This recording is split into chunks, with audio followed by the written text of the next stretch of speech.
Avec vous, Natalia Audi-Charia, ce matin. Bonjour, Natalia. Bonjour, Pauline. Et un dossier que vous vouliez nous présenter qui est paru ce matin dans Libération. Oui, le quotidien consacre un dossier de plusieurs pages sur les travailleurs sans papier en France et surtout l'importance de leur travail. Selon le journal, certaines organisations patronales demandent la régularisation de leur situation en France. Donc, voir un excellent ouvrier expulsé, c'est du gâchis pour tous, titre le journal en citant un patron.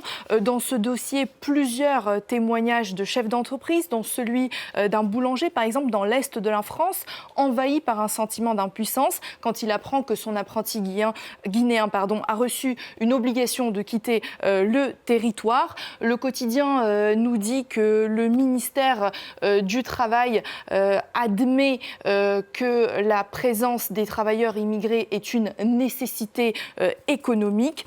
Et donc, pour illustrer ceci, je voulais vous montrer ce graphique, donc basé sur des chiffres et une étude de France Travail publiée mardi. Vous voyez là des secteurs qui sont en difficulté, qui ont du mal à trouver de la main-d'œuvre. Plus la couleur est rouge, plus la couleur est foncée, plus la difficulté est importante à recruter du monde. Et puis, plus loin dans ces colonnes, Libération propose également cette éditoriale sur Pedro Sanchez, un contre-modèle qui doit donc inspirer la gauche française, écrit l'auteur de cet article. Je rappelle que le Premier ministre espagnol a lancé un plan massif de régularisation de 500 000 sans-papiers en Espagne.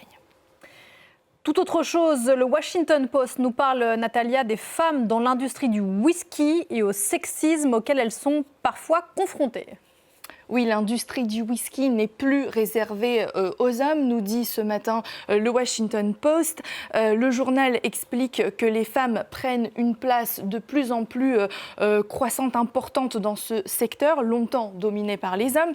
Il met en avant des profils comme celui de Megan Ireland, devenue chef distillatrice chez Whistle Pig, une distillerie du Vermont. Pour illustrer donc ce changement, le journal raconte comment de plus en plus de femmes créent leur propre marque et innovent dans la production. Mais l'article souligne également que les femmes doivent encore faire face à certains stéréotypes. Par exemple, on doute parfois de leur connaissance dans le domaine, dans le secteur. Mais bonne nouvelle, malgré ces obstacles, leur influence et leur visibilité progressent dans le secteur.